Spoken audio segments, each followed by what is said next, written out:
ओम नमः सिद्धेभ्यः ओम नमः सिद्धेभ्यः श्री विद्रागाय नमः।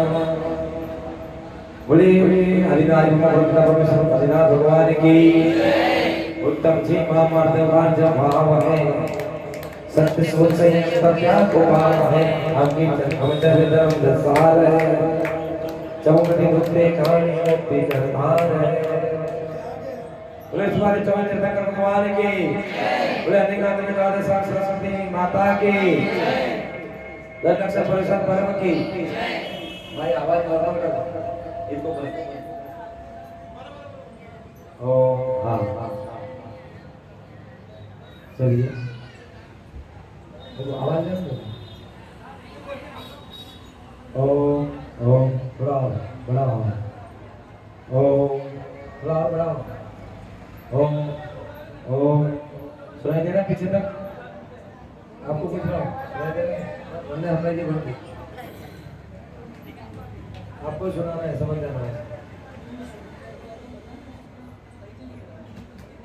मुझे तो पता है आपको माइक लेना चाहिए था मेरे को जितना पता था उतना पता है उनकी दीक्षा है मुझे नहीं पता चलिए बताएंगे आप धर्म प्रेमी भव्य आत्मा बोले आचार्य श्री कनकानंद जी गुरुदेव की धर्म प्रेमी बंधु दस लक्ष परिषद कर्म परि यानी चारों ओर से पोषण यानी समन्वित करना अपने आप को समेट लेना किससे विकारों से विकृतियों से बुराइयों से दूर हो जाना अपने आप को समेट लेना परिश्रम करना। 10 लक्षण धर्म के 10 लक्षण बताए हैं।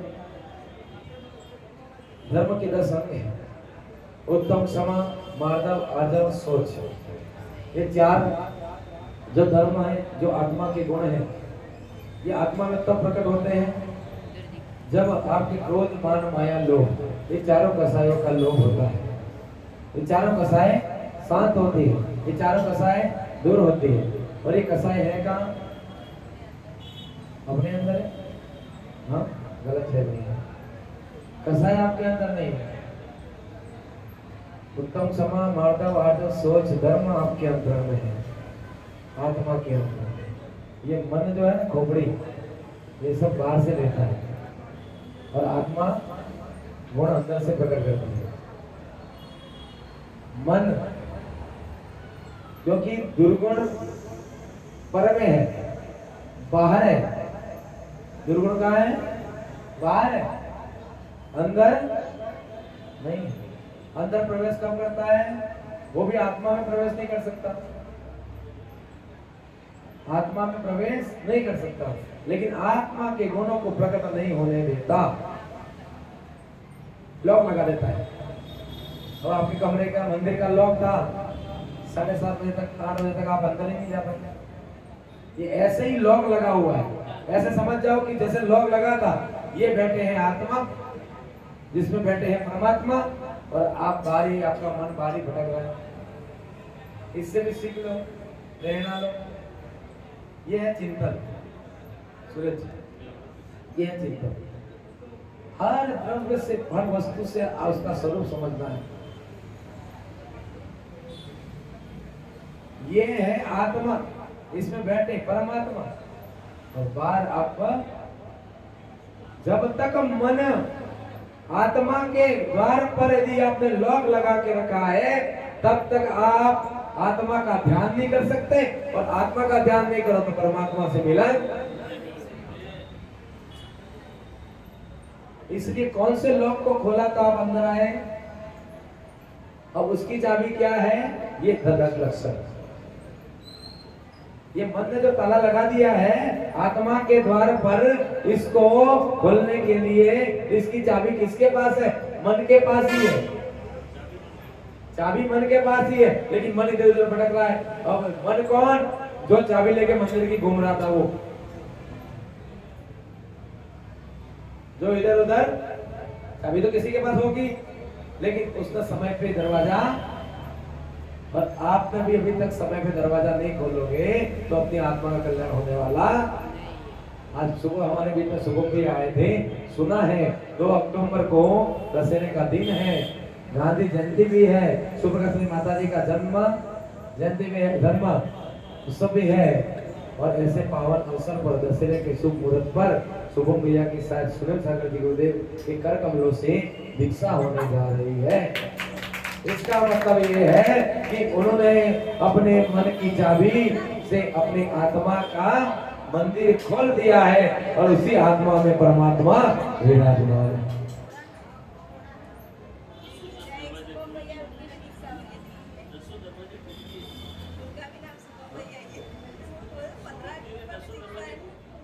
हाँ, दरवाजे तो आप खुल लेंगे, खाली मन की चाबी से एक बार आत्मा का दरवाजा तो टिका के देखो, फिर आत्मा में कैसे ज्ञान प्रकट होता है। आपको खाली इतना ही पता है, अरे यार 7:30 बजे हो गया, मंदिर नहीं खुल रहा। और मैंने उस चिंतन की गहराई में ये आत्मा से ज्ञान निकाल लिया कि इसी प्रकार हमने इस आत्मा के द्वार को ताला मार के रखा है। द्वार खुलेगा कहाँ? मन तो बाहर भटक रहा चाबी लेके, उसको सही जगह आएगी, चाबी लग जाएगी तो मंदिर। उसी प्रकार मंदिर मन यदि अंदर में प्रवेश करे, अंदर कौन है? आत्मा। मंदिर का अर्थ इस पे रिसर्च करते हैं, इससे भी कुछ ज्ञान प्रकट होगा। मंदिर क्यों कहते हैं इसको? इसका मतलब है मंदिर, मन यदि जब अंदर में प्रवेश करता है तो आत्मा का द्वार खोलता है, और ऐसा स्थान जहां आत्मा का द्वार खुल जाए उसे मंदिर कहते हैं।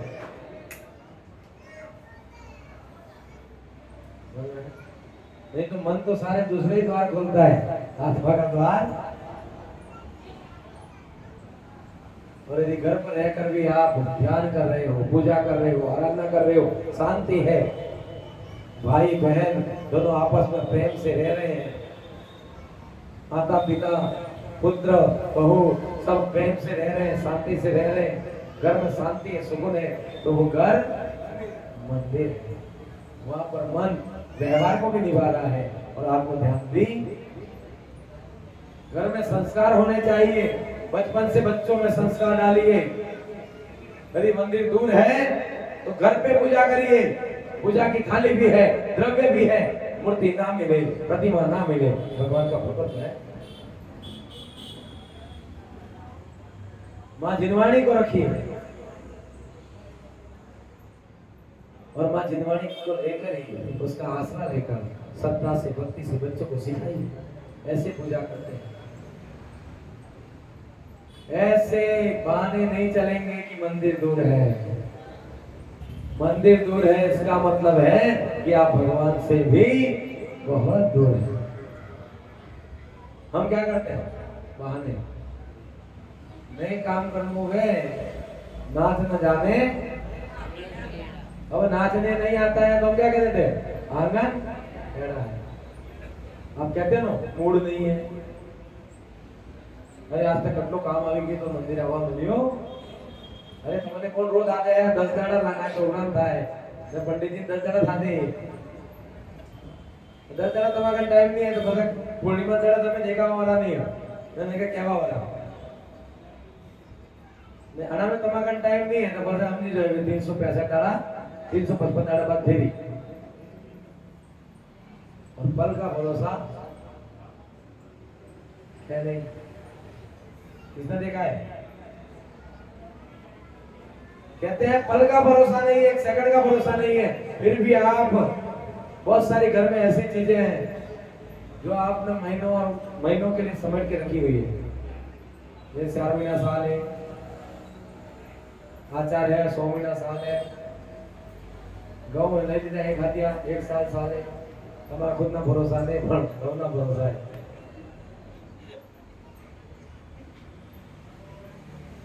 सही बोल रहा हूँ तो समझ आए? मनुष्य की प्रवृत्ति है, भरोसा है किस पर? हम अमर है, अभी मरेंगे, ऐसा भरोसा। अरे इतना भरोसा भगवान पे कर। एक बार कौन से दास थे, तुलसीदास थे, कौन से दास थे बोल रहे हैं। वो अपनी पत्नी से बहुत प्रेम करते थे। तुलसीदास जी थे, हाँ, अपनी पत्नी से बहुत प्रेम करते थे वो। और पत्नी चली गई एक बार, खाली मेहमान मायके, मायके बोलते हैं ना अपने आईने घर से बनोगे मायके, हाँ मायके चली गई, मायके चली गई। एक दिन निकलना पड़े उसके, दूसरा दिन निकाल, बोलते मैं तो अब मेरी रूपवती के बिना इतना प्रेम था, इतना मोह था, तो क्या किया, आधी रात को निकल गया, बीच में समुद्र आया तो कुछ नहीं देखा, मगरमच्छ पे बैठ के समुद्र पार कर दिया। और आगे गया, देखा तो ऊपर जाली खुली थी, तो क्या सोचता है, बोलते आधी रात तो आया हूँ, दरवाजे से जाऊंगा, ससुर से, हाँ ससुर क्या समझेंगे, हाँ? शायद जितना प्रेम मैं करता हूँ उतना ही प्रेम मेरी पत्नी करती होगी, इसलिए उसने जाली खोल के रखी है। ऐसा करता हूँ मैं सीधा चढ़ी जाता हूँ। और उसने अंधेरे में देखा नहीं, एक सांप लटक रहा था, तो उसने सोचा कि उसने पूरी सारी व्यवस्था करके रखी है, उसने रस्सी भी बांध के रखी है। उस अजगर को पकड़ के तुलसीदास ऊपर चढ़ गए। पुण्य अच्छा था कि कुछ हुआ नहीं, बस के लिए पहुंच गए। और जैसे ही पत्नी के पास पहुंचे, पत्नी चौंक गई, आश्चर्य। बोलते तुम, बोलते कहां से आए, बोलते मैं तो, तूने तो बुलाया है, तेरे बिना मुझे अच्छा नहीं लग रहा था, मैं यहाँ आया तो देखा तुमने जाली खोल के रखी है, रस्सी टांग के रखी है, तू भी तो मेरा इंतजार कर रही थी, मुझे भी नहीं रहा जा रहा था, मैं तो आ गया और मम्मी पापा को जगाया नहीं है, मैं सीधा आ गया हूँ। तो जब पत्नी को पता चला, पत्नी ने देखा कि ये तो अजगर है और इसके सांप से पकड़कर ऊपर चढ़ के आया है, तो पत्नी ने एक शब्द कहा, जितना प्रेम तुमने मुझसे किया और करते हो उतना प्रेम राम से कर लेते,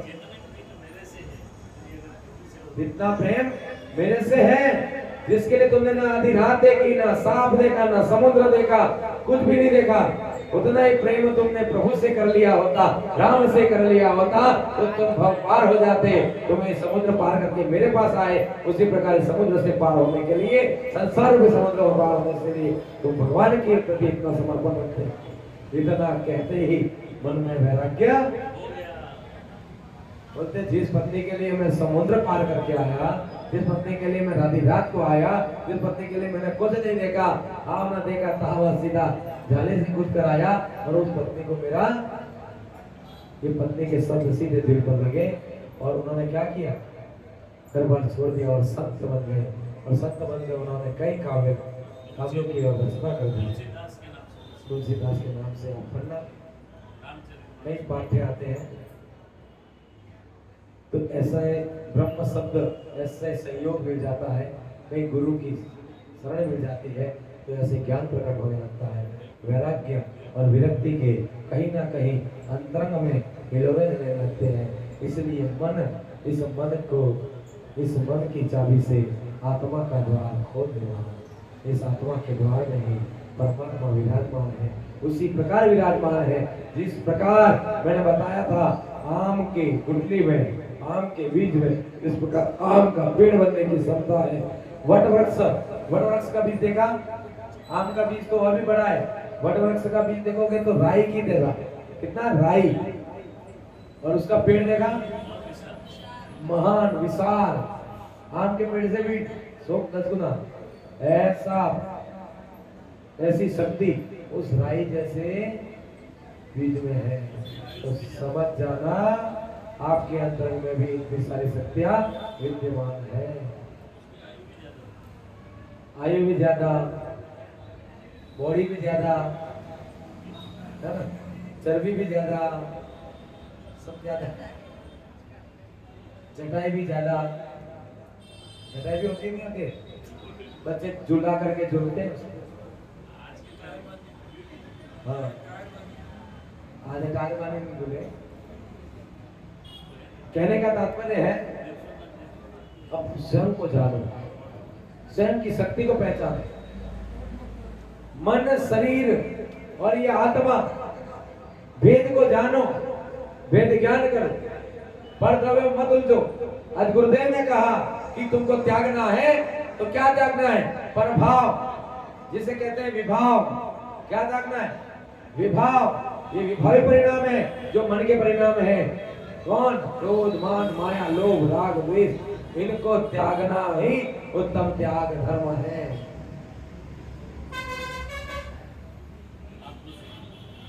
और परभाव को त्याग कर किसमें जाना है? स्वभाव में। परभाव को त्याग कर स्वभाव में जाना उत्तम त्याग धर्म है। श्रावक के लिए त्याग और दान में क्या फर्क है? त्याग और दान, त्याग और दान में आज कोई दान किया नहीं किया? कुछ उन्होंने बोली वाली दान किया। हमारे सूर्य जी ने तो बोली भी दी, जिनवाड़ी में भी दान किया, साहित्य का स्थापना में भी दान किया। सब आप क्या किया? कहीं मुनि के आचर्य में भी गए, मंदिर में भी गई। आज त्याग का दिन था। या फिर चलो द्रव्य दान नहीं किया, कौन सी बुरी आदत छोड़ी आज? वो भी त्याग है।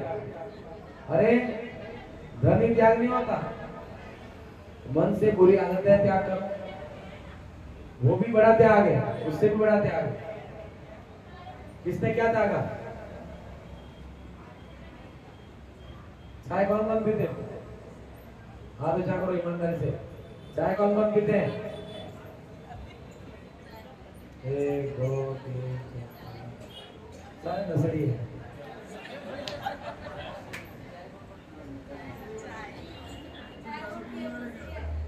चाय मीठा जहर है। चाय ऐसा नशा है कि आदत पड़ जाए तो सुबह में पी, दोपहर में नहीं मिले तो सर दर्द करने लगता है। उसी प्रकार जिस प्रकार दारूडियों को शाम को दारू नहीं मिले तो बुखार आ जाता है। कौन बोला? सही बात है। इनका कोई पड़ोसी होगा।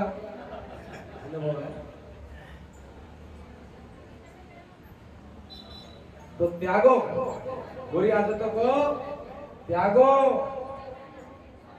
अभी भी समय, आज उत्तम त्याग धर्म का दिन है। कौन छोड़ रहा है चाय? और चाय कौन छोड़ रहा है उसके लिए हाथ ऊंचा करो।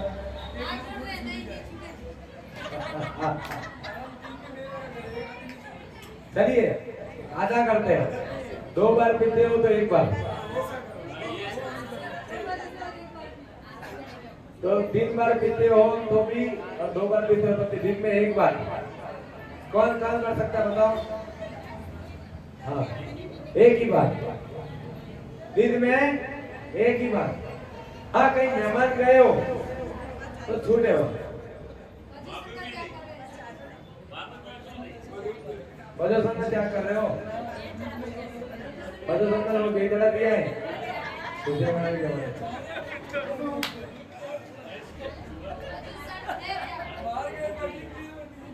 चलिए अच्छी बात है, चाय का त्याग करना चाहिए। चाय मीठा जहर है, धीरे धीरे धीरे धीरे आपके अंदर फेफड़े लीवर सारे कमजोर कर देता है। चाय नशा है और नशा नाश का कारण बनता है। अभी हो गए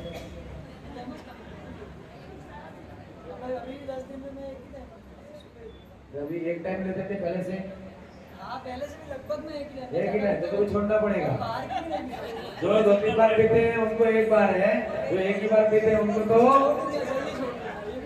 पक्का। मैं फिर से वापस आऊँ तब तक छूट जाना चाहिए। देखो उससे फायदा क्या है? चाय अच्छा कि दूध अच्छा? चाय अच्छा कि दूध? और एक बात और समझ लेना, वो लोग चाय मत छोड़ना जो चाय छोड़कर कॉफी पिएंगे। कॉफी चाय से भी ज्यादा खतरनाक है। कॉफी चाय से भी ज्यादा, ये कैफीन नाम का ड्रग्स है, जहर है, जहर कैफीन नाम का। इसलिए कॉफी तो नहीं पीनी है, वो तो नियम लो, कॉफी नहीं पिएंगे। नियम लो, हाथ ऊंचा करो, सब हाथ ऊंचा करो, कॉफी नहीं पिएंगे। नहीं पीते नहीं हो, पीना एक नियम अलग है। देखो नियम लोगे और पालन करोगे तो पुण्य मिलेगा, ठीक है ना। कॉफी नहीं पीना, चाय एक बार पीने आए और जब मेहमान चले गए और पी लेना चलेगा, लेकिन कॉफी नहीं पीना। पीना है तो अच्छा क्या है, दूध। जाओ तो क्या पीना, दूध। और दूध भी, दूध में सबसे अच्छा है उकारी। क्या है, मसाला डाल के, हाँ उससे क्या होगा, आपके फेफड़े फेफड़े इसमें जो इन्फेक्शन भी होगा तो दूर होगा, कोरोना नहीं होगा। बोल रहे हैं हमारे कोरोना, खांसी नहीं आएगी, कोरोना नहीं होगा। इसलिए सबसे बेस्ट है उकारी पियो, दूध पियो, लेकिन चाय कम कर दो, चाय छोड़ दो। चाय नशा है, चाय जहर है, हम जैन है, ठीक है। मैंने चाय बहुत पी। सूरज जी क्या बात बताऊं, मैं 10 साल का था, 5वीं क्लास पढ़ रहा था। हकीकत कहानी सुन लो। मम्मी मुझे चाय देती थी कप भर के, और प्लेट में कप रखा होता था। मैं कप और प्लेट दोनों नहीं भरते तब तक चाय नहीं पीता, नहीं भर के देती तो मैंने पानी डाल के चाय का कप और प्लेट दोनों भरता था, फिर पीता था। ऐसा दीवाना था मैं।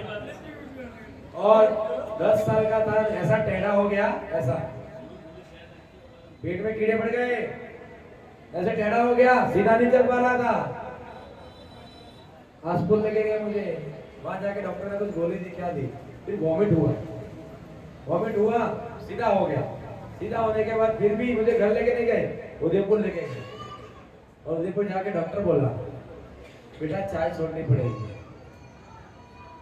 वो घड़ी आज का दिन, आज 38 साल की उम्र है और 10 साल की उम्र में चाय छोड़ी, और आज 38 साल में कितने साल हो गए, 28 साल हो गए, चाय भी नहीं पी, कॉफी भी नहीं पी,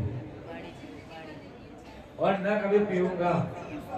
और समझ जाओ, जो कप पिए और प्लेट भर के पीने वाला व्यक्ति छोड़ सकता है, तो आप तो एक थोड़ा थोड़ा पीते हो ना, आप तो आराम से छोड़ सकते हो।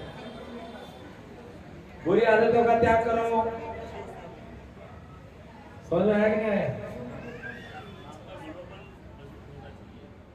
क्या नहीं छोड़ सकता, संसार में भ्रमण भी छोड़ सकता है, यदि दृढ़ता आ जाए आदिनाथ भगवान जैसी, दृढ़ता आ जाए गुरुओं के जैसी, दृढ़ता आ जाए तो ये मंदिर भी छोड़ सकता है। और वो मंदिर को भगवान को बनने के लिए सौरभ कुमार यहाँ से मंगल सागर भी बन सकता है।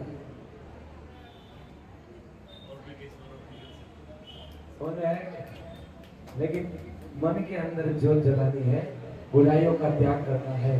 त्याग और दान में इतना ही फर्क है कि जो वस्तु आपके पास है और आप उसका दान देने के बाद भी आपके पास वो वस्तु है, उसको दान कहते हैं। क्या कहते हैं? जो वस्तु हम दूसरे को देते हैं और वस्तु हमारे पास भी है तो उसे दान कहते हैं। और सर्वथा से हम सारा उसको ही दे देते हैं, उसे त्याग कहते हैं। और जिसने भी चाय छोड़ी या 3 टाइम की, 2 टाइम, 1 टाइम की, मतलब 2 टाइम की चाय त्याग हो गई, तो आपने चाय किसके सामने त्याग की है? मेरे सामने नहीं की है। गलत में रहना नहीं, मैं तो कुछ नहीं आपका बिगाड़ पाऊंगा, लेकिन वो सब देख रहे हैं, वो मतलब कर्म आपके। और परमात्मा के सामने कहा है कि मैं 3 बार का एक ही बार पीना, कॉफी तो जिंदगी भर नहीं पीना, ठीक है। तो उन्होंने क्या किया, मंगल भाई ने क्या किया, सौरभ भाई ने, मंगल सागर जी ने तो क्या किया, घर बार छोड़ा नहीं छोड़ा।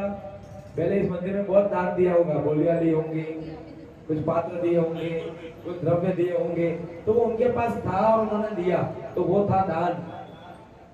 और जब यहाँ से घर छोड़ के गए तो उसको क्या बोलते हैं? त्याग।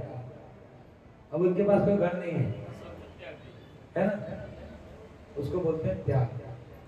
तो अपन क्या कर सकते हैं? श्रावक घर में रह के बुराइयों का ही त्याग कर सकते हैं। इसलिए हमारे लिए आचार्य ने कहा कि श्रावक को त्याग धर्म के दिन दान करना, अपने द्रव्यों का दान करना चाहिए, साधनों का सदुपयोग करना चाहिए और पर द्रव्यों का दान और वैभाविक परिणाम जो मन में बुराइयां हैं उन बुराइयों का त्याग करना चाहिए। बुराइयों का दान नहीं करना है, ये भी ध्यान रखना। बुराइयों का दान नहीं करना। वो झूठ बोलो तुम भी झूठ बोल, वो झगड़ा करो तो भी झगड़ा कर। एक दान अलग है कि वो ज्ञान। और आज गुरुदेव ने कहा, आज गुरुदेव ने वेबिनार में कहा, क्या कहा? उन्होंने कहा कि श्रावक और साधु दोनों को दान करना पड़ता है और दोनों को दान किए बिना बोधि की प्राप्ति नहीं होती है। इसका क्या अर्थ समझना है? साधु, अब बोलोगे साधु के पास क्या दान करेंगे? साधु के पास है ज्ञान दान। दान कितने प्रकार के?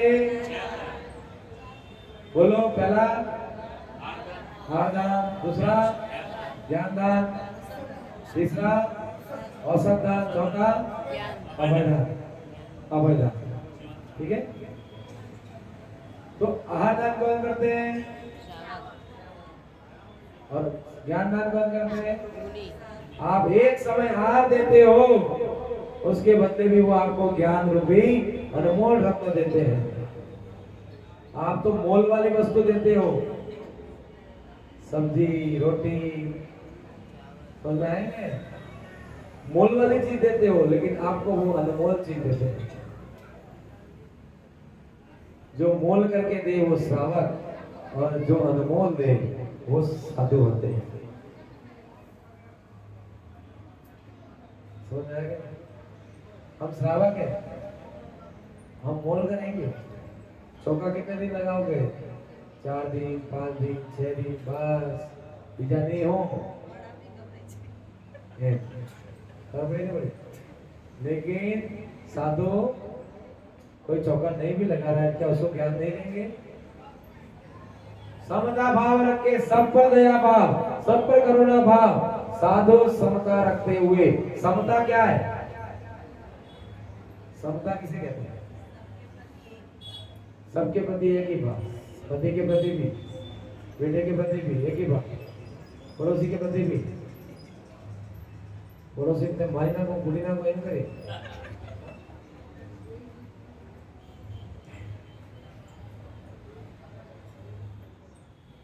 व्यवहार वाला प्रेम अपनी जगह है, भाई बहन का प्रेम अपनी जगह है, पति पत्नी का प्रेम अपनी जगह है, माँ बेटे का प्रेम अपनी जगह है। सबको अलग अलग नाम दिए हुए हैं।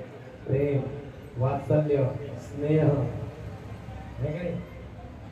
माँ बेटे के बीच में क्या होता है? वात्सल्य। भाई बहन के बीच में क्या होता है? स्नेह। क्या होता है? स्नेह। पति पत्नी के बीच में क्या होता है? और प्रभु और हमारे बीच में क्या होता है?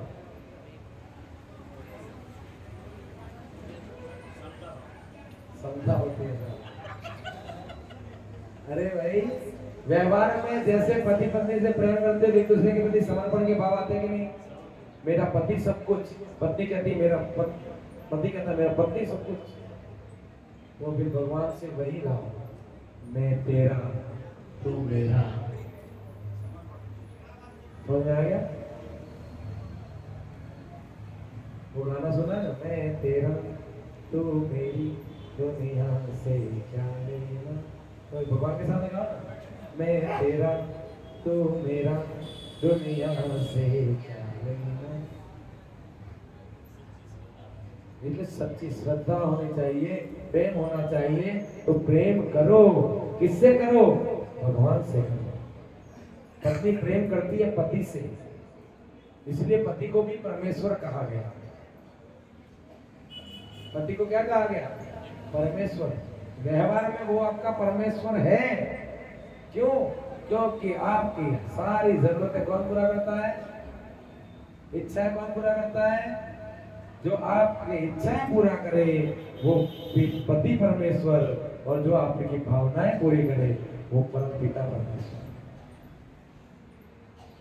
समझ आया? फिर से बोलो, जो आपकी इच्छाएं पूरी करे, भावनाएं नहीं। सुरेश जी, भावनाएं नहीं। कहाँ गई आपकी देवी? छुप के बैठे हैं। ये विधान का मामला आगे बढ़ रहा है।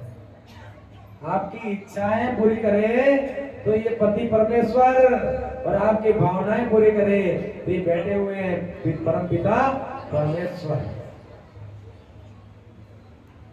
पति आपको इस जग की खुशियां दे सकते हैं, लेकिन ये परम पिता परमेश्वर इह भव पर भव कहते कि नहीं मुझे, इस भाव में भी और आने वाले भाव में भी आपको तारते हैं। आने वाले भाव में तो ये पति नहीं आएंगे, और आजकल के तो पति ऐसे है कि पत्नी गई तो दूसरी पत्नी, और आजकल की तो पत्नियां भी ऐसी हो गई है, पति गया तो समय का काल का प्रभाव देखिए। पहले शादी करके 2 दिन में यदि पति चला जाए, पूरी जिंदगी उसके नाम से अपने आप को समर्पित कर देती है। ऐसी दादियां मैंने देखी है, उनके नाम का बस कि मैंने तो उन्हें अपना माना, उसे वो प्रेम होता है। कौन सा? नेमी और राजुल वाला, जो बारात लेके आ रहे हैं और बीच में वो देखते हैं कई पशु एक बाड़े में बांध के रखे हैं और उनके भूख और प्यासे रखे गए थे। किस लिए? क्योंकि ये सब चाल थी किसकी? कृष्ण की। किसकी? चचेरे भाई की। क्योंकि नेमी कुमार भी इतने ताकतवर थे, इतने बलवान थे, इतने शक्तिशाली थे, और कृष्ण भी उनमें भी बहुत शक्ति थी। कहते हैं वो भी विष्णु का अवतार था। लेकिन जब उनको पता था, वो भी निमित्त ज्ञानी थे, उनको पता था कि ये तीर्थंकर बन के प्रगति जीव है और नेमी कुमार तीर्थंकर बनने वाले हैं, और ये यदि शादी कर लेंगे ये मोह माया में फंस जाएंगे, और ये मोह माया फंस गए तो इनके होते हुए मैं अपना राज, इन्होंने नेमी नाथ भगवान को, नेमी कुमार को वैराग्य उत्पन्न हो, इसके लिए उन्होंने क्या किया? जिस रास्ते से बारात जाने वाली थी उस रास्ते पर एक बाउंड्री बनाकर सारे पशुओं को बांध के रखा, और एक दिन भोजन तक नहीं दिया। जब नेमी कुमार की बारात जा रही है, वो करुणा के धारी, उन्होंने जैसे ही वो दृश्य देखा, पूछा ये सारे पशु बांध के क्यों रखे, बोले सारे चिल्ला क्यों रहे? तो तुरंत कहा, सब समझा के रखा था, ये कहना है, तुरंत सुनना दी, ये सारे आपके जो विवाह है उस विवाह में ये सारे भोजन के लिए ये सब पशुओं को बांध के रखा है। तुरंत मन में भाव बने कि मेरे एक सिद्ध विवाह के लिए इतने सारी हिंसा, इतने सारे जीवों की हत्या। तुरंत रथ को मोड़ दिया और सीधा गिरनार पर्वत की ओर चले गए। किसको पता चला? राजुल को। मैंने तो मन से पति स्वीकार कर लिया है, अब तो मेरा मार्ग वही है, जहाँ पे वो जाएंगे वहां पे मैं जाऊंगी। यदि उन्होंने वैराग्य का मार्ग अपनाया है तो फिर मैं भी उनके पीछे वैराग्य के मार्ग पे चलूंगी। पाणिग्रहण संस्कार नहीं हुए, लेकिन मन से उनको पति स्वीकार कर दिया, तो उन्होंने भी नेमी कुमार के साथ साथ उनकी शिष्या हारिका बन गई, और उन्होंने भी तपस्या की। तो ऐसा प्रेम होना चाहिए। और आजकल का प्रेम देखो, हाँ अभी पति नहीं होते, अभी हस्बैंड होते हैं। हस्बैंड बेचारा हंस भी नहीं सकता, बैंड बजी हुई है, नहीं हंस भी नहीं सकता सामने, और बैंड बजी हुई है, और हंसता हुआ आ गया। कहाँ जाके आए थे भाई? इसलिए कितना भी बार खुश हो के आओ, घर में चुपचाप जाओ। चुपचाप जाओगे तो वो बोलेगी क्या हो गया तुम्हें? बोलते तुम हंस नहीं रही हो इसलिए मैं हंसू कैसे? फिर उसको हंसाओ, फिर जोर जोर से हंसे। एक्सपीरियंस बोल रहा है, ऐसा बोल रहा है। अरे एक्सपीरियंस बताओ, सुनना चाहोगे? लाइव चल वीडियो चल रहा है। एक्सपीरियंस तो ये है कि मैं अंदर में प्रदर्शन करने नहीं आया हूँ, घूमने आया हूँ। समझ आया? ये कमेंट है। अभी सदगुरु का क्या कहें? भाई क्या है, दोपहर का 2 घंटा मिलता है तो हम कहीं चले जाते हैं, कहीं फोटो खींच लिए डाल दिए। तो तुम तो प्रदूषण करने नहीं गए हो, तुम तो घूमने गए हो। मेरे को तो यहाँ अकेला छोड़ के मस्त मजा ले रहे हो। ये हर पंडित की पत्नी का दुख है, एक ही नहीं। पंडित जी के हर पत्नी का ही दुख है, क्योंकि पंडित जी करे भी क्या, मजबूर है, जाना ही पड़ता है। आप निमंत्रण आता है, जाना पड़ता है। सबकी अपनी अपनी सोच है, लेकिन फिर भी वो गर्व करती है कि धर्म भगवान तो कर रहे हैं। और मुझे गर्व है मैं यहाँ हूँ, फिर भी मेरे बच्चे को मंदिर लेके जा रही है, अभिषेक करवा रही है। मेरा बच्चा 10 साल का है, तो हो सकता है मैं ये सोचता हूँ कि गौरव है कि वो अपने बच्चों में भी संस्कार डाल रही है। इसका मतलब कहीं ना कहीं सत्संगति का असर, संगति का असर आता है। मैंने पहले दूसरे दिन प्रवचन में कह दिया, संगत अच्छी करो।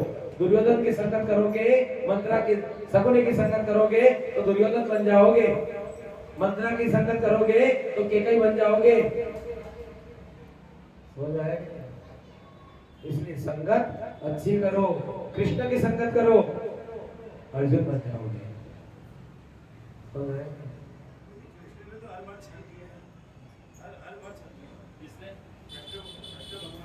नहीं, अच्छा प्रश्न है, उन्होंने मुझसे किया, नहीं तो उत्तर मैं दूंगा।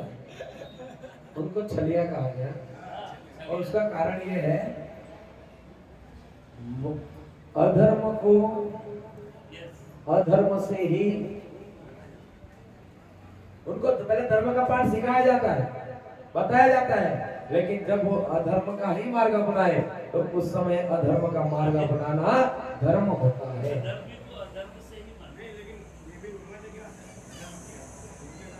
कारण ये है, नेमी भगवान ने तो छल नहीं किया था, लेकिन कृष्ण जो है वो भी महापुरुष थे, निमित्त ज्ञान भी था उनको, अपने आने वाले 16 तीर्थंकर निमित्त ज्ञान भी उनको था। उनको पता था कि ये तीर्थंकर प्रकृति का जीव है, इनको वैराग्य नहीं होगा तो मार्ग पर आगे कैसे बढ़ेंगे। उनके वैराग्य को उत्पन्न करने के लिए इनको विरक्ति वैराग्य कैसे उत्पन्न हो, उनको ही ज्ञान था। तो उन्होंने ही वो चाल चली कि ऐसा करने पर ही नेमी कुमार को वैराग्य होगा, नहीं तो शादी करते हैं तो और 2-4 भाव बढ़ जाते हैं। जिस प्रकार आदिनाथ भगवान के समूह शरण में जब वाणी खीरी तो उन्होंने क्या कहा कि ये मरीचि का जीव जो है, जो आदिनाथ भगवान का पोता था, ये मरीचि का जीव तीर्थंकर बनेगा। ऐसा नहीं कहा था कि अंतिम तीर्थंकर बनेगा, क्या कहा था, तीर्थंकर बनेगा। लेकिन इतना सुनकर उसको क्या हो गया, मान कसा। क्या कहे, तो इसके बीच में कितने तीर्थंकर हो गए, लास्ट तीर्थंकर महावीर स्वामी वही मरीचि का।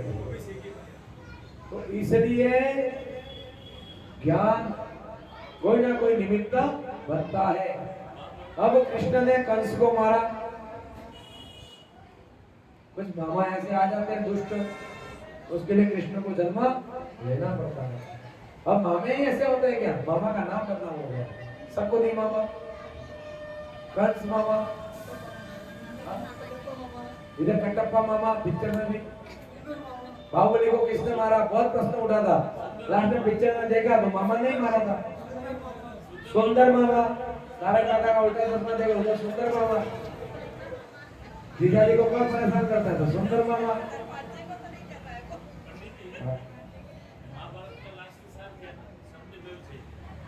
हाँ, सत्य की ही जीत होगी, धर्म की जीत होगी।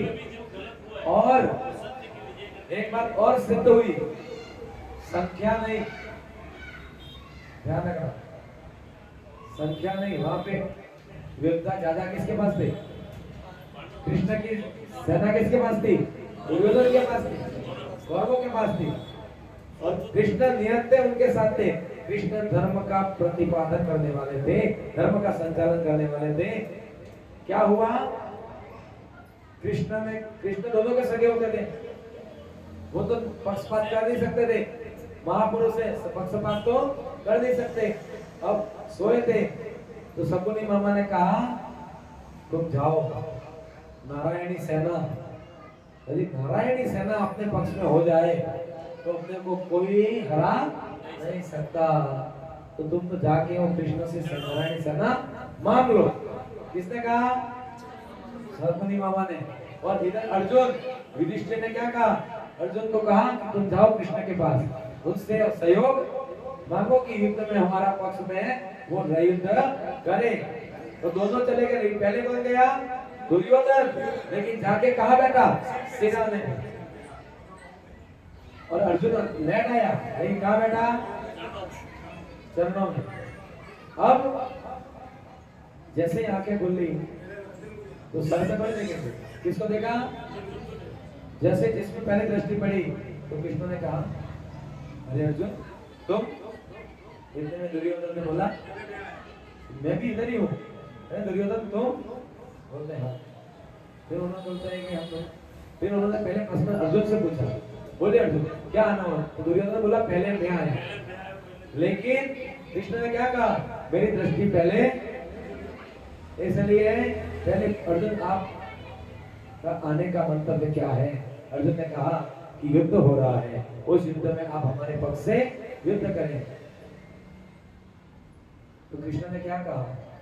दुर्योधन ने कहा मैं भी तो इसी के लिए आया हूं कि आप हमारे पक्ष से युद्ध करें, और पहले मैं आया हूं। दुर्योधन तो दुर्योधन था। तो कृष्ण चालाक थे, उन्होंने क्या नीति अपनाई? सत्य रख दी। देखो भाई, मैं दोनों का हूं, दोनों मेरे सगे होते हो, ये मेरा मित्र भी है और तुम मेरे रिलेशन में भी हो। मैं ना तुमको नाराज करूंगा ना तुमको नाराज करूंगा। लेकिन दो चीजें हैं, एक तरफ मेरी पूरी नारायणी सेना रहेगी और एक तरफ मैं अकेला, और वो भी निहत्था, कोई शस्त्र नहीं उठाऊंगा।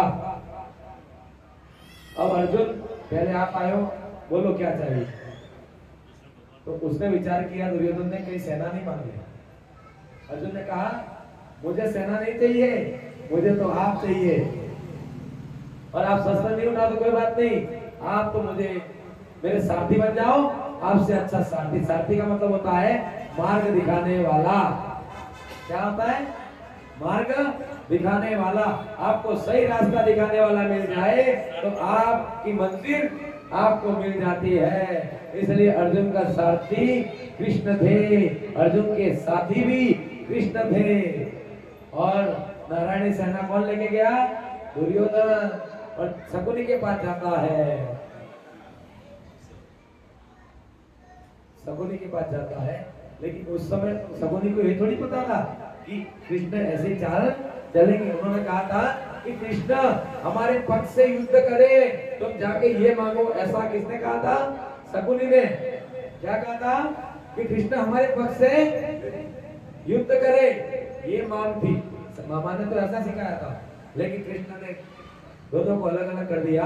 तो जाके बोला कि मामा अपना तो काम हो गया। बोलते क्या? बोलते कृष्ण ने दो शब्द रख दी। अर्जुन भी आया था कि एक तरफ तो मैं अकेला निहत्था, शस्त्र नहीं उठाऊंगा, और एक तरफ मेरी नारायणी सेना। तो मैं तो नारायणी सेना ले आया। कृष्ण को क्या करते? वो ना शस्त्र उठा रहे हैं ना युद्ध करने को तैयार है, उनको लाके क्या करते हैं? आरती। इसलिए कृष्ण को लेके नहीं आया, मैं तो उनकी सेना लेके, नारायणी सेना लेके आया हूं। शकुनी ने क्या कहा पता है? अरे मूर्ख, तुम नारायणी सेना लेके कहां से आया? नारायण तो है नहीं, नारायण के बिना सिर्फ वो सेना रह गई, नारायणी सेना नहीं रही। वो तो नारायण होते हैं साथ में तो नारायणी सेना कहलाती। अब तो सिर्फ सेना है, और ये सेना तो अर्जुन कुछ ही मिनटों में साफ कर सकता है। इसलिए ध्यान रखना, छल कपट करके, चालाकी करके आप कुछ भी हासिल नहीं कर सकते। और कर भी लिया तो वो आपके पास टिकने वाला, कर भी लिया तो आपके पास टिकने वाला नहीं है। किधर ना किधर तो जाना ही है यशवंत भाई, या तो दवाई में जाए या हॉस्पिटल में जाए, कहीं ना कहीं जाना ही है, या फिर उसका भोग आप नहीं कर पाओगे, आपके आने वाली पीढ़ी करेगी। लेकिन आप, ऐसे कई पुरुष हुए हैं, महापुरुष, जिन्होंने बहुत इकट्ठा किया, कभी 1 रुपया मंदिर में दान नहीं किया। कितना सोना कितना चांदी जमीन में दबा दबा के इकट्ठा कर करके वह गाड़ियों बड़ी बड़ी मीटिंग किया है। ઘરની નીમ ખોદવા તો ઘણો ને કારે આપણે બદલે વાપર્યું નહીં, ને ખુદ બદલે વાપર્યું ને કારે દાન કર્યું, ને કારે કે આવું કામ કર્યું। એ બતાડો જમીન में की भाड़ा ले रही है, वो मतलब आ गया बीजा मजा मारे। इसलिए इसका सदुपयोग करना चाहिए। इसलिए श्रावक के लिए दान क्या है, इसलिए कहा था सबसे बड़ा सुख क्या है, जो प्राप्त है वो पर्याप्त है, जो मिला है उसमें खुश रहो, सुखी रहो, नहीं मिला है उसका गम मत करो। और ये मिलने वाला है वो तो ख्वाब है, और जो मिला है वो लाजवाब है। तो फिर उसमें खुश रहना सीखो।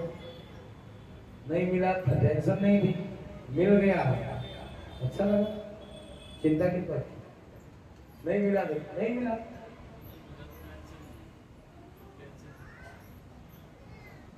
कोई नया नहीं। इसी प्रकार भाई बहन का प्रेम है कि नहीं, इसलिए बहन को प्यार से रखो, क्योंकि एक दिन तो डोली में बेटा की विदा करनी पड़ेगी। सबसे ज्यादा दुखी कौन होता है, भाई, पता, क्योंकि झगड़ा करने के लिए कोई बच्चा नहीं, सबको एक दूसरे से अपेक्षा रहती है। क्योंकि झगड़ा करने के लिए कौन चाहिए, भाई, और बहन को क्या चाहिए, भाई, और भाई को क्या चाहिए, पत्नी से झगड़ा क्या करेगा। इसलिए बहन जाती है, पत्नी आती है, फिर पति पत्नी का चालू। वहां नहीं चाहते हैं तो करते हैं, वहां चाहकर करते हैं। वो प्रेम भरा झगड़ा है, और ये भी प्रेम भरा झगड़ा है।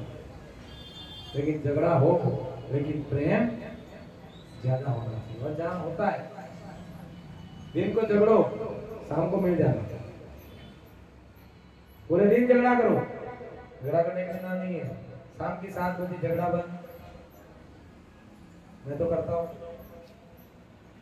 घड़ी में देख के झगड़ा करता हूँ।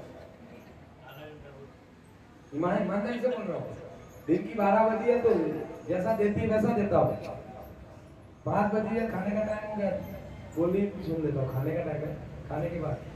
और ठीक सोने का समय आया तो मौन हो जाते हैं, गुस्सा नहीं है, चैन से सोने तो देगी, प्रेम करा, चुपचाप सो जाए, कारण बता नहीं सकते, ये प्रेम है। और वही प्रेम यदि प्रभु से हो जाए तो परमात्मा बनाने से आपको कोई रोक नहीं सकता। अब आगे मैं आपको बता रहा हूं कि आपको उम्र बढ़ानी है, आपको ज्यादा साल जीना है। अरे हाँ तो बोलो, मरना कौन चाहता है।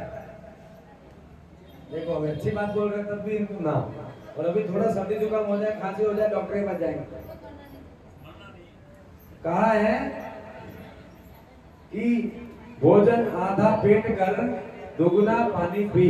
क्या कहा, शास्त्रों में कहा है, महापुरुषों ने कहा, आचार्यों ने कहा है कि भोजन आधा पेट कर।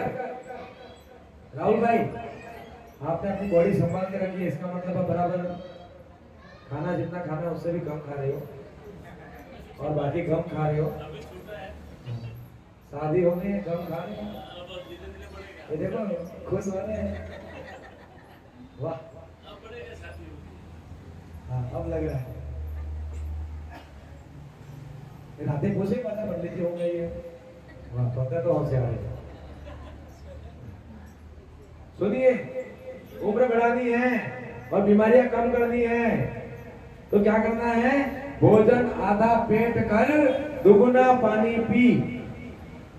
बोलो, भोजन आधा पेट करो और दुगुना पानी पी।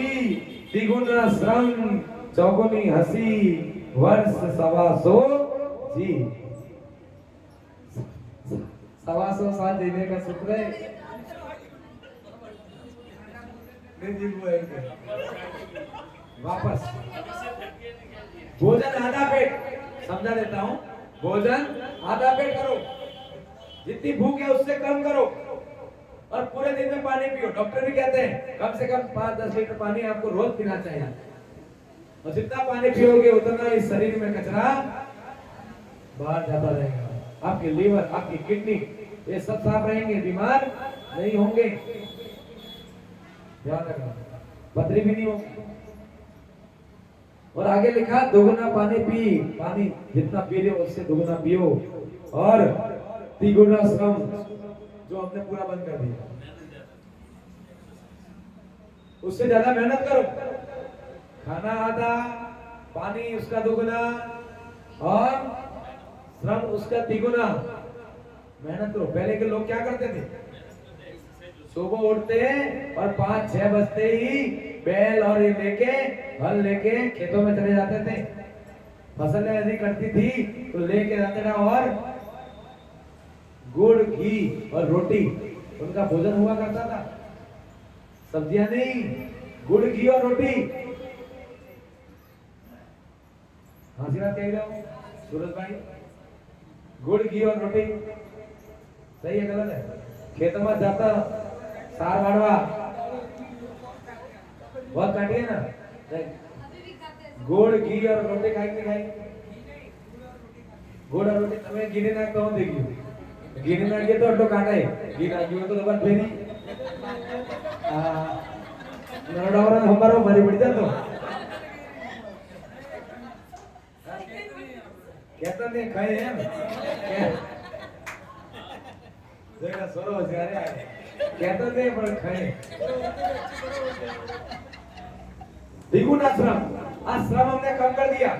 आज हमारे घर भी लिफ्ट का उपयोग करते हैं, 2 माले हो तो भी लिफ्ट से जाना है, 1 माला हो तो भी लिफ्ट से जाना है। हम ना चल के जाना चाहते ही, अब साइकिल, पहले साइकिल हुआ करती थी, और भी साइकिल चलाते थे तो घुटने का कसरत हो जाया करती थी। अभी तो पहले किक मारते थे कितना तो पैर हिलाते थे, अभी किक भी बंद हो गई, वो 1 लात मारना भी जोर आता है। सेल्फ अंगूठा दबाया, चालू, समझ में आया? और अभी सेल्फ खराब हो जाए, किक से गाड़ी चालू हो रही है तो क्या कहते हैं मालूम है? सर्विसिंग में आनी पड़े, सेल्फ लेके चालू, बैटरी लगानी पड़े,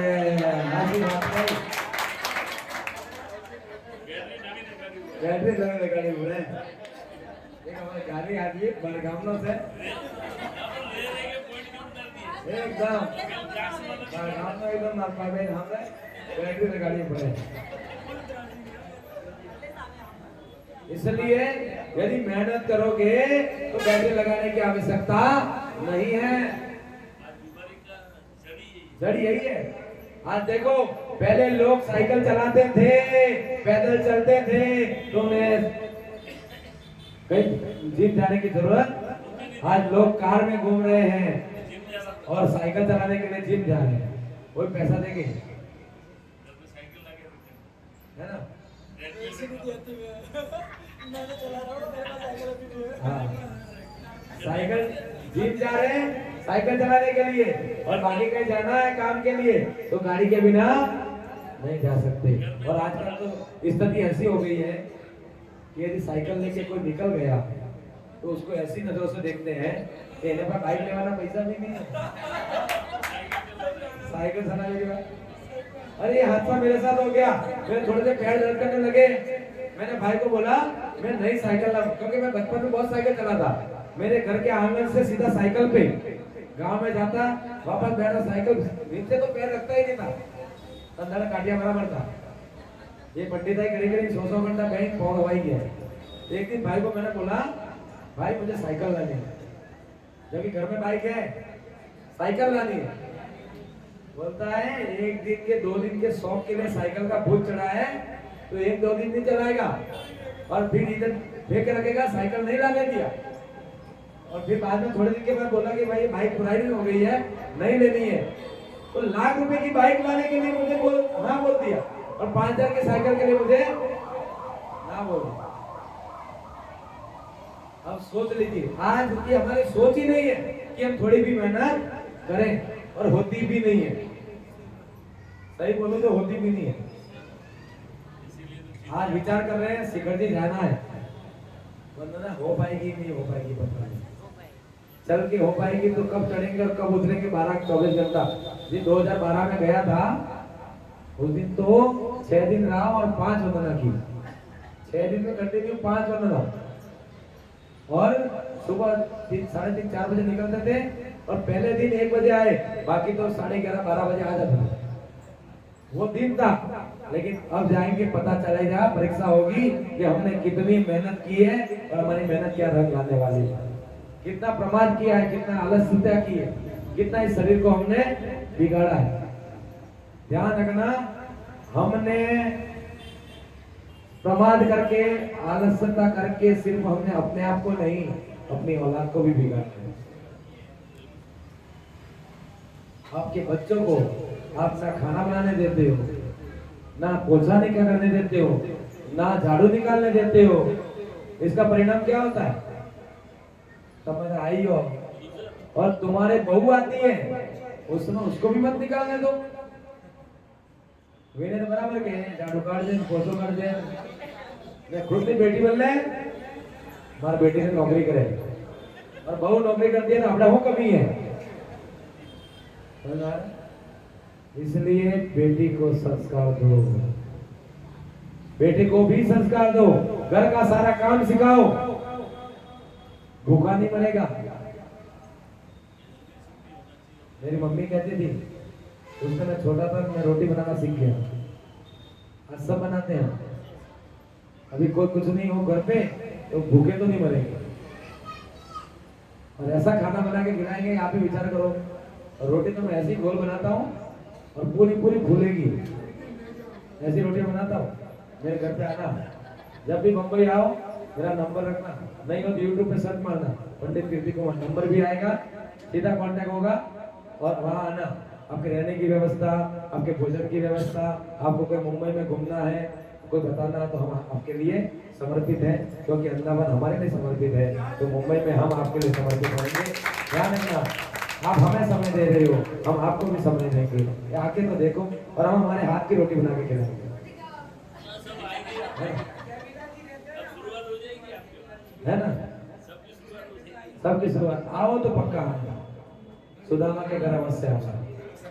हाँ, सुदामा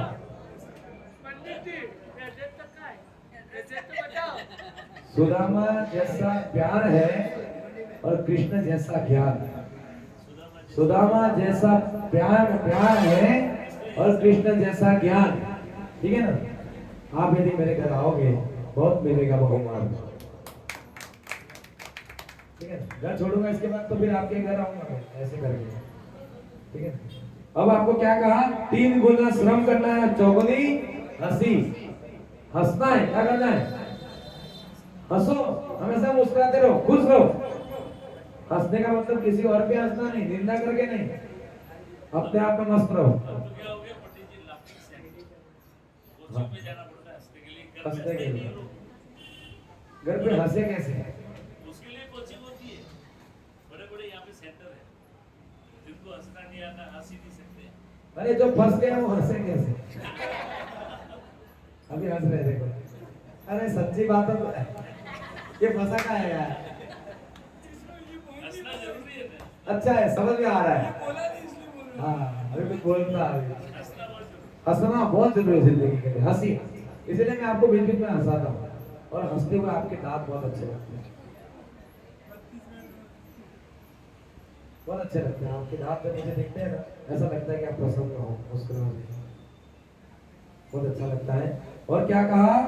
वर्ष 125 जी पहले लोग ऐसा करते थे, श्रम करते थे, मेहनत करते थे, पुरुषार्थ करते थे, और अपने बच्चों को भी मेहनत कराते थे, बच्चे परिश्रम करते थे, इसलिए ज्यादा उम्र जिए। उनकी उम्र 100 साल। आज भी हमारे बीच में 85 साल, 90 साल, 100 साल के लोग हैं, लेकिन हमारे बीच में सोचना नहीं।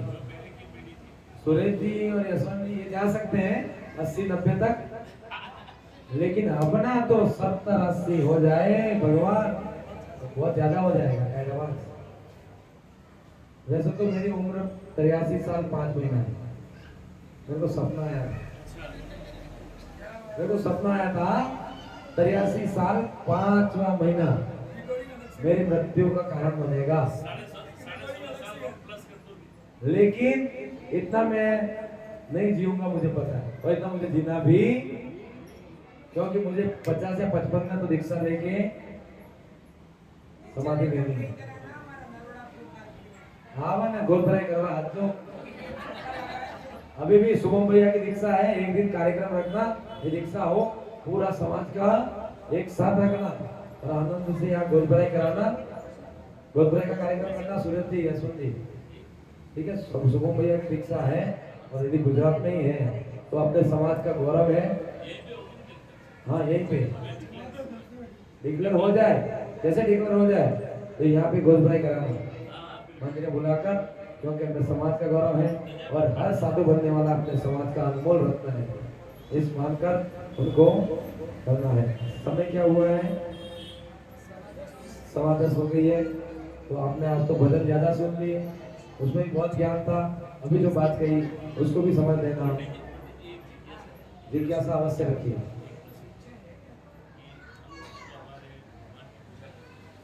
हम हमारे भगवान की भी पूजा करते हैं, अभिषेक करते हैं और दूसरे लोग भी करते हैं उनके भगवान का। तो हमारे पूजा में और उनकी पूजा में क्या फर्क है? सुनिए, प्रश्न जिज्ञासा है कि हम भी अपने भगवान की पूजा करते हैं और दूसरे लोग वो भी अपने भगवान की पूजा करते हैं, तो अपनी पूजा में और उनकी पूजा में क्या फर्क है? ठीक है, तो इसको मैंने एक दिन 4 लाइनें बोलकर बताया भी था, आज भी बता देता हूँ। देखिए, हमारा जन्म जैन कुल में हुआ और हमारा जैन दर्शन जीना कैसे नहीं, मरना कैसे, ये भी बताता है। समाधि का लेकर, समाधि लेकर से होती है, इसलिए। लेकिन मैंने बताया था पूजा और भक्ति तो अलग अलग। भक्ति और पूजा, पूजा दीपक के समान है और भक्ति मणि के समान है, जो चारों ओर से प्रकाशित करती है। इसलिए पूजा से आपको सिर्फ भाव विशुद्धि हो सकती है और उसमें द्रव्यों की जरूरत पड़ती है, द्रव्यों का आलम्बन लेते हैं। लेकिन भक्ति में न द्रव्यों की जरूरत पड़ती है, आप इस द्रव्य का प्रयोग कीजिए और भक्ति करिए प्रभु के सामने आनंद से, तो भी आपको अंतरंग में विशुद्धता आती है। जिस प्रकार आप आरती में करते हो नहीं करते वैसे। तो धर्म ये कहता है, धर्म कहता है जन्म अनेक, रूप है अनेक, मेरे जन्म अनेक मेरे, मुझसे मिले न कोई, अंतरिक्ष से न आए रे। धर्म कह रहा है जितने भी भगवान बने हैं मालिक एक है। आत्मा परमात्मा बनने के बाद एक मेव हो जाते हैं। आदिनाथ से लेकर महावीर तक और बाकी अरिहंत सिद्ध सभी भव्य हो गए, तो परमात्मा एक हो जाता है, एक विलीन हो जाते हैं, है ना। अभी जब तक आत्मा परमात्मा नहीं बनी है तब तक उसी प्रकार मैंने एक उदाहरण दिया था, जिस प्रकार आम के पेड़ पर, पेड़ तो एक ही है लेकिन आम अलग अलग है कि नहीं, लेकिन जैसे ही वो आम फिर से पेड़ बनेंगे तो वापस एक बनेगा कि नहीं बनेगा।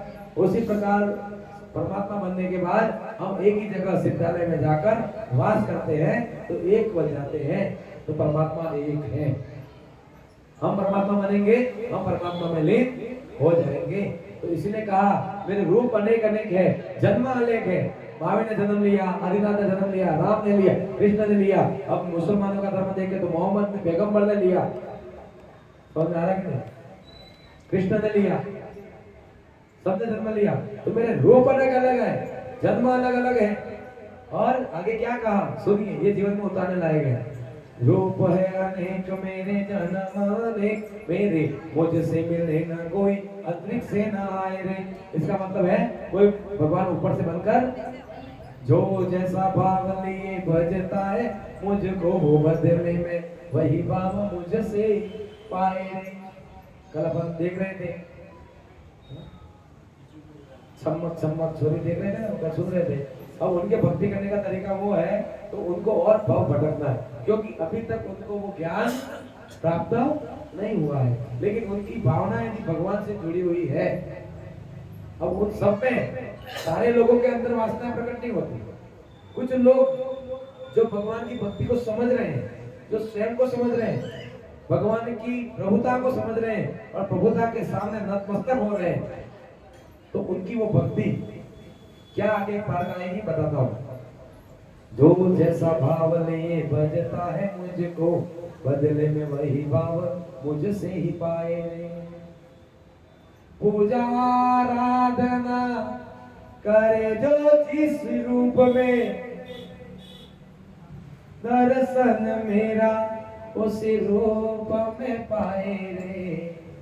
आप पूजा कर रहे हो आदिनाथ भगवान की, महावीर की, वितरागता की, तो आप जब भी पूजा करोगे आपको मुनि नजर आएंगे, जब भी पूजा करोगे आपको महावीर नजर आएंगे, आदिनाथ नजर आएंगे, वितरागी मुद्रा नजर आएगी। मुसलमान जब भी पूजा करने बैठेगा, जब भी नमाज पढ़ने बैठेगा, उसको वही चादर, वही जो उनका होता है वही नजर आएगा। और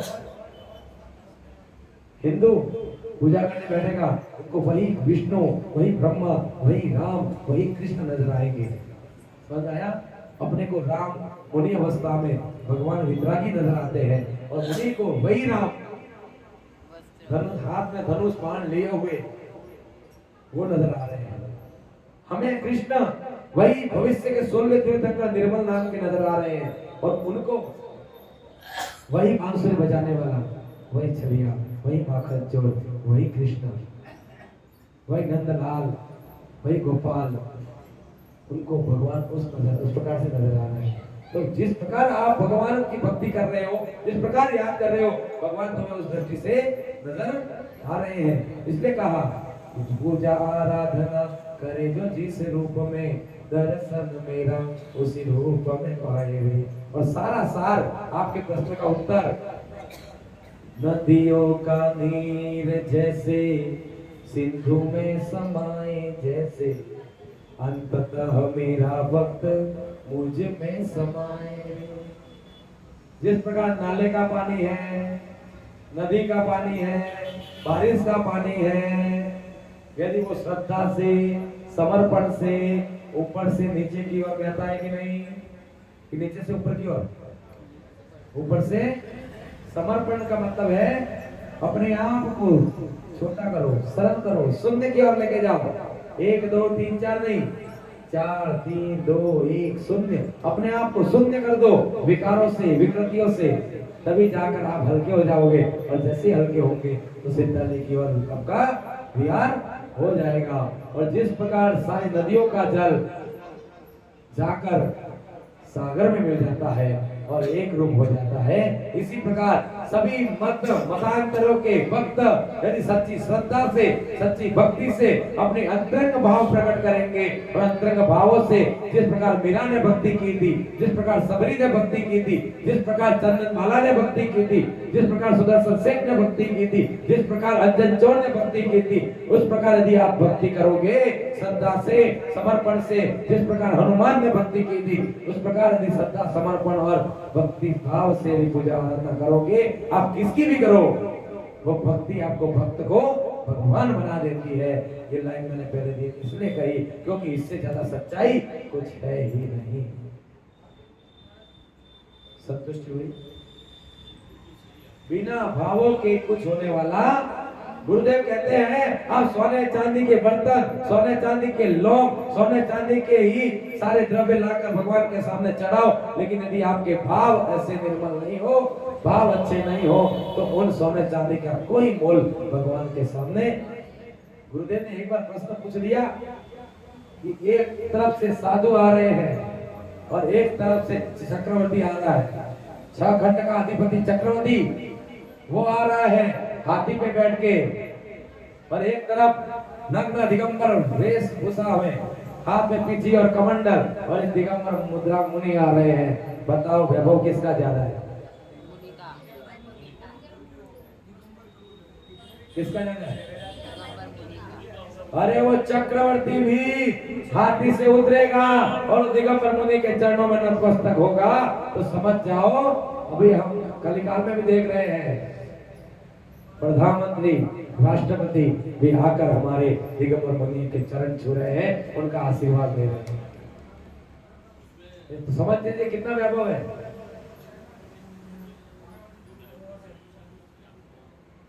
ऐसा मेरा ऐसा मानना है कि श्रावक रागी रागी और अपने भगवान वितरागी और जो अन्य संप्रदाय के जो देव जो भी भगवान हैं, उनमें श्रावक भी उनके रागी हैं और भगवान भी ऐसा रागी है, उनमें भी क्योंकि वो सिद्ध नहीं मतलब ये डिफरेंस मतलब ऐसा लगता है ठीक है। अपने धर्म के अंदर हाँ हाँ मैं समझ गया आपका प्रश्न समझ गया।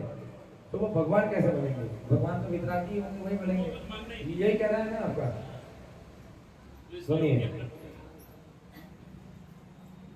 वो निमित्त है, उनको हरि कहो, हर कहो, ब्रह्मा कहो, विष्णु कहो, मैं ही हूँ।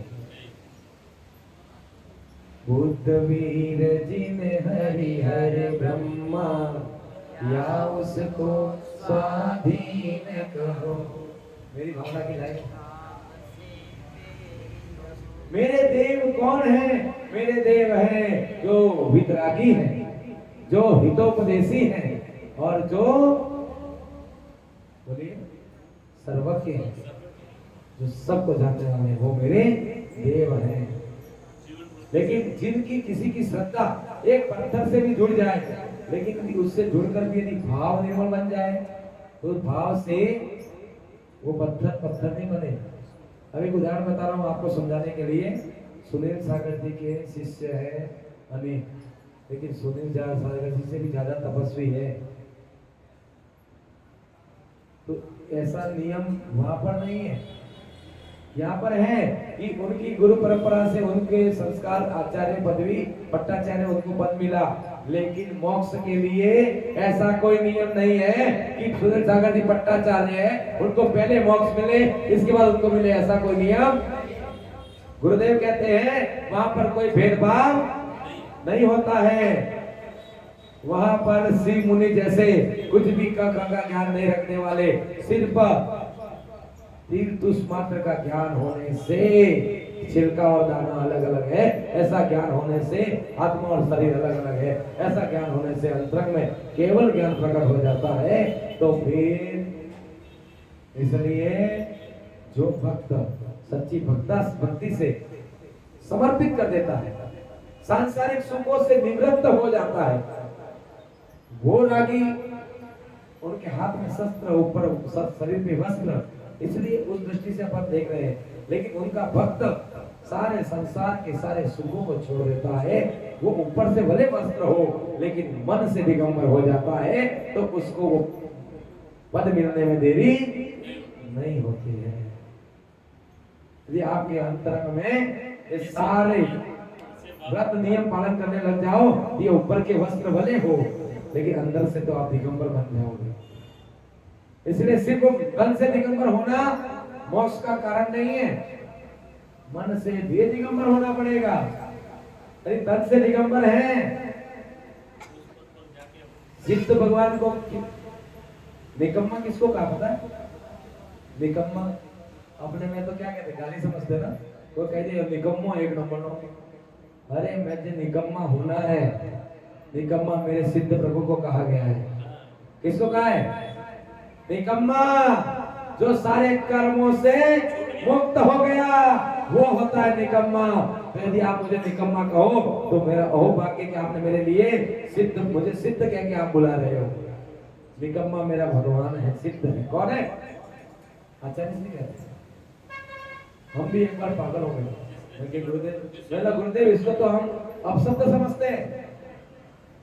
बोलते ही अपशब्द नहीं, निकम्मा का अर्थ होता है किसी काम का नहीं, ये आपके लिए है लेकिन किसी काम का नहीं। अब उनके पास कोई काम बचा नहीं है, जिन्होंने सारे कामों पर विजय प्राप्त कर ली है, वो मेरा सिद्ध अविनाशी कौन है? चिदानंद ज्ञानानंद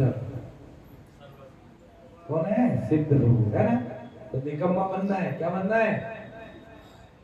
अब तो होशियारी कीजिए। अरे हमारे भगवान निकम्मा है, निकम्मा बनना साधारण बात